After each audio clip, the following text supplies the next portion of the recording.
Assalamualaikum warahmatullahi wabarakatuh. Kembali lagi di channel Kisah Warganet. Cerita kali ini masih kelanjutan dari petilasan angker. Tak usah lama-lama, kita ke ceritanya. Ayo kita ke bangunan tua di sana. Siapa tahu nanti ketemu sesuatu, ucap Erina. Tidak, kamu semua pergilah. Aku menunggu di sini saja, ketus David dengan wajah ketakutan, seperti melihat sesuatu. Ayolah, kamu nih gak seru banget, sahut Kania. Udah, kalian duluan aja. Ada yang mau aku tanyain ke dia? Suruhku pelan kepada mereka bertiga. Fit, kamu gak apa-apa? Tanyaku padanya. Namun ia hanya mengangguk tanpa menjawabku.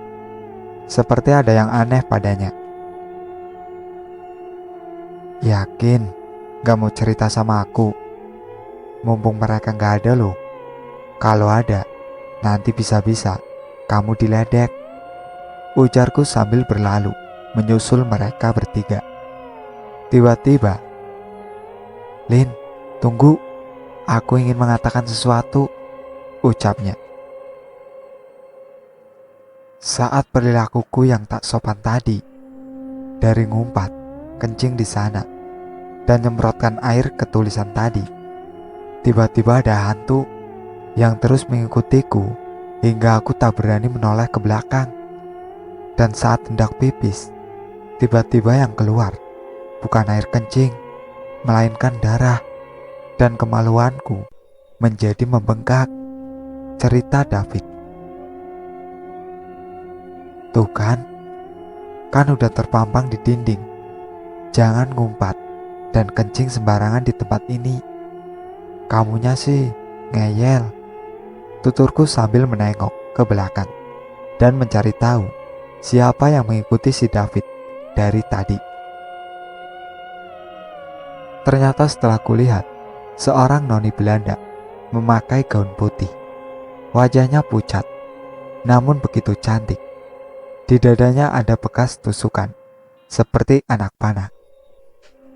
Sedang menatap penuh kemarahan kepada David. Udah yuk masuk, daripada di sini, mau kamu ditemenin hantu, ajakku padanya. Dan akhirnya si David mau ikut pergi bersamaku, menyusul mereka bertiga masuk ke dalam petilasan kuno itu. Lin, pelan-pelan, aku gak bisa berjalan terlalu cepat, serunya menahan sakit karena kemaluannya tiba-tiba membengkak. Lalu aku menghampirinya yang ketinggalan jauh di belakangku dan memapahnya berjalan menuju petilasan. Kenapa dengannya? Tanya Edwin. Aku langsung memberi kode isyarat menutup mulut supaya David tak merasa malu. Nanti akan kuceritakan, tapi bukan sekarang, bisikku pelan kepada mereka. Tak sengaja, tiba-tiba tanganku terkena pohon berduri yang tumbuh di area petilasan. Ada apa, Lin? Tanya Edwin.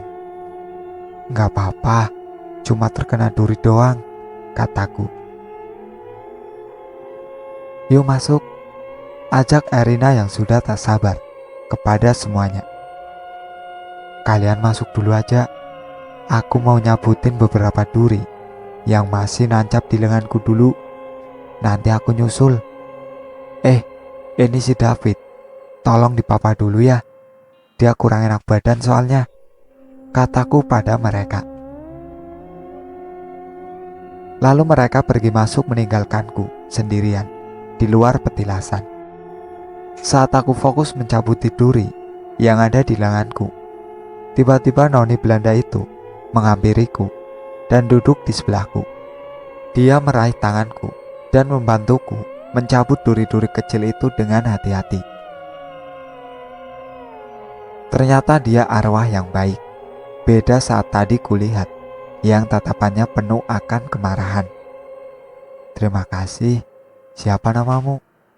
Tanyaku menggunakan bahasaku. Entah dia paham atau tidak, aku juga tidak tahu. "Natasha," sahutnya perlahan. Ternyata dia mengerti bahasa kami. "Kenapa kamu bisa di sini? Dan apa yang terjadi padamu?" Tanyaku lagi penuh penasaran. Belum sempat dijawab, Noni Belanda itu tiba-tiba menangis. Dari matanya keluar darah yang mengalir dari pipi hingga menetes ke gaun putihnya. Aku terbunuh saat menyelamatkan seseorang. Panah yang harusnya mengenai orang yang kutolong menjadi mengenai diriku. Aku juga diperkosa oleh mereka, dan mayatku dibuang di hutan ini, sampai yang tersisa hanya tulang-tulangku, tutur Natasha padaku. Aku pun yang mendengar ceritanya ikut menangis. Betapa mulianya gadis cantik ini demi menolong sesama manusia. Ia sampai rela mengorbankan nyawanya. "Di mana keluargamu?" tanyaku lagi. "Keluargaku telah meninggal. Ayah ibuku juga dibantai di sini," katanya sambil tak berhenti menangis, mengingat kejadian yang menimpa anggota keluarganya. "Aku ingin berteman denganmu," ucapnya padaku. Dan aku hanya mengangguk, mengiyakan, lalu masuk ke dalam petilasan, menyusul teman-temanku, meninggalkan Natasha yang saat itu kulihat tengah tersenyum gembira padaku. Saat kakiku mulai melangkah ke arah petilasan, tiba-tiba hembusan angin yang semilir mendadak berubah. Tiupan kencang menggoyangkan pepohonan yang tumbuh berceceran. Daun-daun mulai berguguran jatuh mengenai kami dan sebagian orang yang berada di luar petilasan. Debu-debu berterbangan dan sesaat membuat pandangan kami semua yang berada di sana menjadi kabur. Sepertinya alam ingin menyambut kedatangan seseorang. Ketika semua orang sibuk mengusap mata mereka masing-masing yang kemasukan debu, mataku melihat kepulan asap hitam mengelilingi salah satu patung dewi yang sedang bersemedi di sebuah batu besar petilasan. Saat hendak memastikan penglihatanku yang kabur atau memang benar-benar nyata, tiba-tiba ada seorang laki-laki memakai pakaian kerajaan kuno, disertai mahkota yang terbuat dari perak, berdiri tepat di patung sang dewi. Kulihat semua astral di tempat itu nampak sujud dan bersimpuh menyambut kedatangan laki-laki itu. Siapa gerangan lelaki yang memakai pakaian kerajaan itu? Mengapa sepertinya semua penghuni di tempat ini hormat dan tunduk padanya? Banyak pertanyaan yang muncul dalam pikiranku saat itu. Kulangkahkan kakiku ini, memberanikan diri untuk mendekati lelaki itu.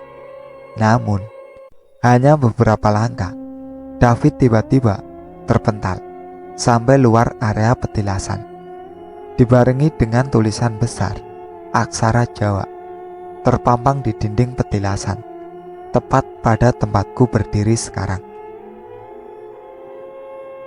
Aku yang sedikit mengetahui tentang pelajaran bahasa Jawa di sekolahku dulu masih ingat betul aksara Hana Caraka itu.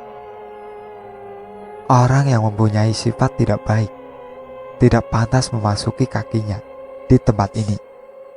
Begitulah tulisan aksara Jawa yang kubaca di dinding itu. Sejenak aku berpikir, pandanganku teralihkan entah kemana.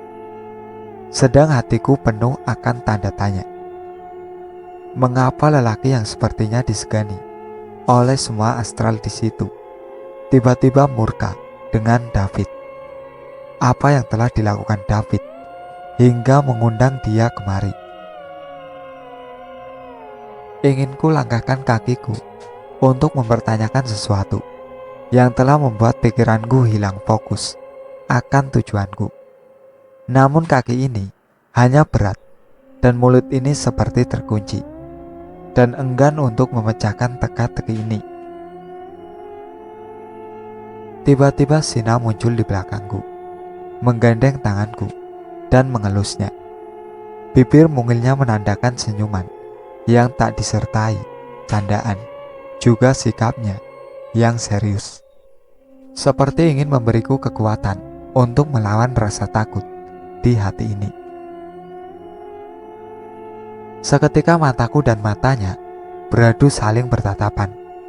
Lalu ia menganggukkan kepala, pertanda bahwa aku harus memberanikan diri. Mempertanyakan hal yang sedari tadi membuat hatiku gelisah. Genggaman eratnya kini memudar, diiringi dengan keberanian. Langkah kakiku menuju mendekati lelaki yang nampak spesial itu. Bibir yang mulanya terkunci kini mulai bertanya. Maafkan saya sebanyak-banyaknya. Sambil ku rapatkan kedua tanganku, memberi salam perkenalan padanya. Masalah apa yang kiranya membuatmu murka pada teman saya? Begitulah tanyaku, menggunakan bahasa Jawa krama alus padanya. Saat itu juga sikapnya yang murka kepada David mendadak hilang. Ia mengalihkan pandangannya padaku, disertai senyum sumringah, penuh keramah tamahan. Lalu lelaki itu menjawab semua pertanyaan yang telah membelenggu hatiku dengan tutur nada yang tulus, lemah lembut, layaknya seorang pemimpin yang memberi panutan kepada rakyatnya yang melakukan kesalahan. Aku kaget mendengar cerita yang disampaikan lelaki itu. Ternyata temanku David ingin mengambil mustika yang ada pada kedua mata patung Dewi itu. Kulihat sekilas, memang mata patung Dewi itu bersinar memancarkan cahaya, berbeda dengan patung yang lainnya. Aku menggelengkan kepala ke arah David. Ternyata hukuman yang diberikan Natasha dengan membuat bengkak kemaluannya memang belum cukup baginya, sehingga dia masih berani melakukan sesuatu yang membuat dirinya sendiri rugi. Gemercik air turun dari langit. Mendung hitam menyelimuti tempat ini. Hawa sejuk berubah menjadi dingin. Diiringi larian-larian kecil beberapa orang yang mencari tempat untuk berteduh. Begitupun aku dan ketiga kawanku, kecuali si David. Entah setelah kejadian tadi, di mana dia berada, kami tidak tahu. Hanya Sang Maha Melihatlah yang mengetahuinya. Hari menjelang senja, matahari mulai mencari posisinya untuk terbenam. Rasa ketakutan dalam diri kami berubah sejenak ketika kami menyibakkan pandangan ke arah terbenamnya matahari. Sungguh pemandangan yang amat indah. Biasanya pemandangan seperti ini hanya bisa dilihat ketika kita berlibur di pantai. Namun tidak dari hutan hingga semak-semak belantara, membuat mata kami berdecak kagum dengan keindahan itu. Aneh tapi nyata, itulah yang dipikiranku sekarang ini. Badanku mulai merasakan hawa dingin. Butiran gerimis kecil kini telah menjadi hujan yang teramat deras. Baju rajutan tebal yang kupakai pun tak mampu untuk memberi kehangatan bagi tubuhku. Lalu Edwin datang, menawarkan sebuah jaket miliknya untuk kupakai. Dingin ya? Ini pakai aja jaketku. Dia menepuk pundakku dari belakang dan mengagetkanku. Enggak makasih, tolakku secara halus. Kalau Lin gak mau, sini lempar jaket itu ke kami. Kami juga kedinginan kali, Win. Ejek Kania dan Erina pada kami berdua. Oh, sorry. Jaketku gak muat untuk orang yang berukuran jumbo seperti kalian, goda Edwin, disertai gelak tawa di bibir manisnya. Lalu Edwin menghampiri mereka dan meninggalkanku, membiarkanku menikmati indahnya pemandangan sore di sekitar sana. Orang-orang mulai berjalan pulang menggunakan payung dan juga mantel yang telah mereka siapkan sewaktu-waktu hujan seperti ini. Lalu berhamburan keluar petilasan untuk pulang ke rumah masing-masing. Tinggallah kami berempat di dalam sana. Aku pun masih bingung mencari keberadaan David yang entah bagaimana kondisinya sekarang. Tiba-tiba, "Nak, kenapa masih di sini? Hujan deras ini loh. Nanti masuk angin. Ayo ikut aku berteduh di gubukku," seru nenek-nenek tua yang datang menghampiriku dengan menggunakan kebaya khas Jawa. Jalannya sedikit membungkuk, namun tatapannya sendu, membuatku menjadi tenang jika menatap wajahnya. "Enggih mbah, matur nuwun," sahutku, lalu mengajak teman-temanku untuk berteduh dulu di rumah nenek itu. Jika memungkinkan hujan bisa reda, barulah kami mencari David. Namun Erina menahanku untuk pergi mengikuti nenek itu. "Jangan, kamu yakin dia manusia?" tanya Erina, disertai lekuk muka yang ketakutan.